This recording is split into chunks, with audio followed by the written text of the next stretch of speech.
So there's not any risk to us as contractors. So that's the kind of thing we care about there. And then they also have to come up with their guidelines for how they're going to evaluate it, how they're going to accept products or services. Is it going to be a look at 5 boxes, or is it going to be 90 days? And what the process is going to be for all that.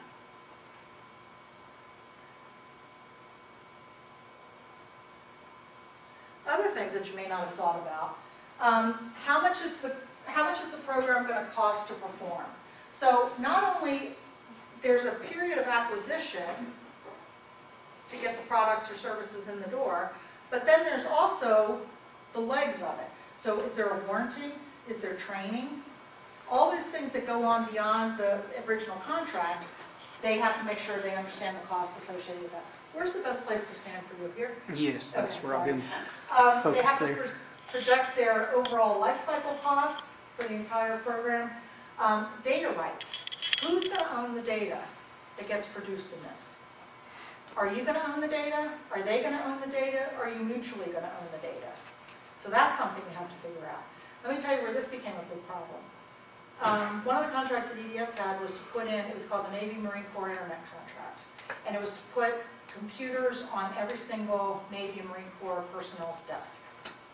And we did that, and as we were installing these things worldwide, we came up with a whole bunch of processes and procedures for how to get this done, and what our naming conventions were, and all sorts of kind of stuff.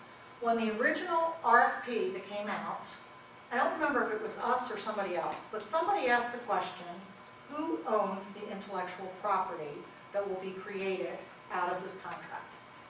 And the Navy said, we can't afford it. We're going to remain silent on it. So they were saying that they knew that there was a dollar value associated with intellectual property.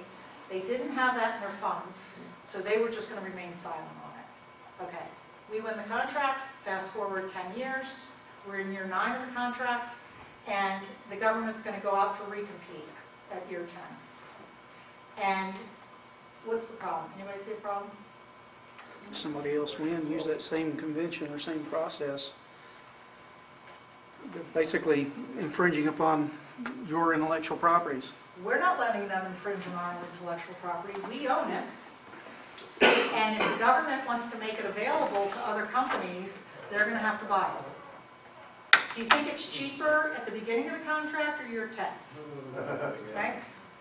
We both had to hire outside consultants because this was to the tune of $1 billion. But we didn't even know how to price it. I mean, we had a problem understanding what the value was, and they had a problem in not being able to figure out whether we were giving them a fair and reasonable price. So when it comes to things like that, they have to make decisions up front in this RFP process, because if they don't, remember I talked about a fair and equal playing field? Here's EDS with all the intellectual property, and here's everybody else. Who's got the competitive advantage? See, they can't have that. They've got to equalize us, which means they have to own the intellectual property to get into the other companies. Warranties, those are things they have to think about. Any kind of contract or incentives. You know, if it's a fixed price contract, we're going to agree on a fixed price. But if it's a cost reimbursable, where I'm going to keep paying you your hourly rate, how can I incentivize you to do it at the most cost-effective manner possible? So if you reach this certain threshold, I give you a bonus or some incentive. They have to figure all that out. The different contract type, we're going to talk about all these things later, and then how they're going to administer the contract. So you see, they have a lot of homework up front before this thing ever becomes an acquisition.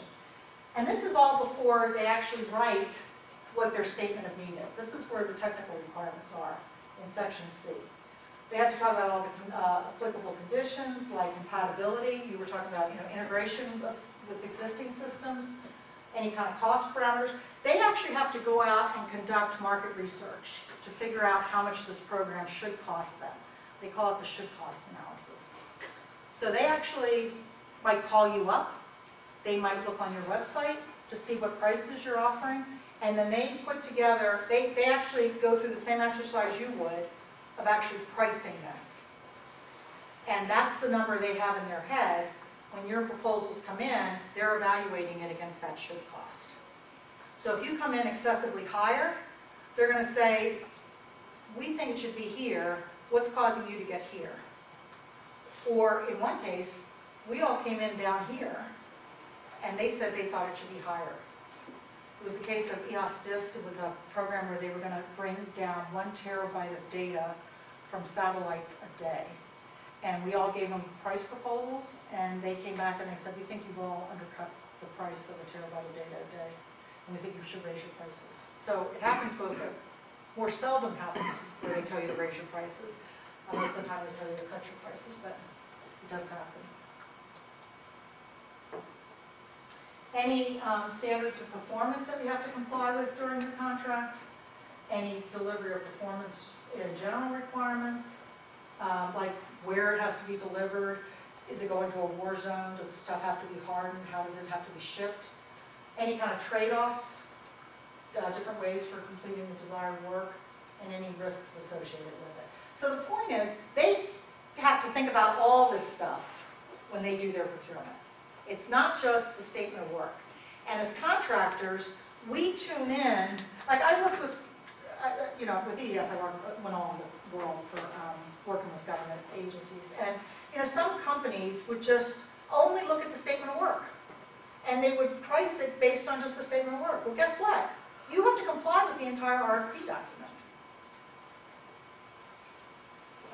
They come up with a plan of action and milestones that list the competition, who they think is going to go after it, specific terms and conditions. These are some examples. Security, obviously is a big one now, right? What kind of InfoSec, information security type requirements, any kind of logistics, any environmental considerations. So the point in telling you about these last 3 slides is that they have put a whole lot of work into this RFP document.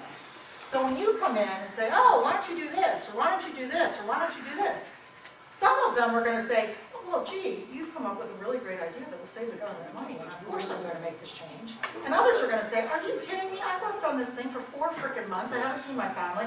It's going to stay as is, and you're going to ignore what your request is. It's just like we are, right? Some days people will ask us to do something, and we're perfectly happy and available, and other days, forget about it. Okay. So the program manager and the contracting officer come up with the document to obtain approval and funding. They make sure taxpayer dollars are wisely spent, procurement procedures are followed, procurement integrity is maintained, any government assets are effectively used, and that the resulting contract is going to meet the agency needs. It's got to make sure that they have internal support for it and external. So it needs, whatever they buy from you has to be integrated into their bigger picture. Okay, you need a break? Can I keep going for a minute? Where are we here? Talk to me, people. Talk to me.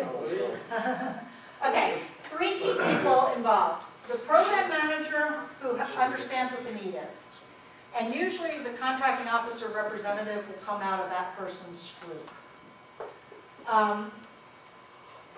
This person, the contracting officer, is the one that puts the whole contract together. And the third one is the source selection authority. They're the ones that are going to be ultimately making the decision as to who wins. So they have to put together a source selection plan for how they're going to select the winner.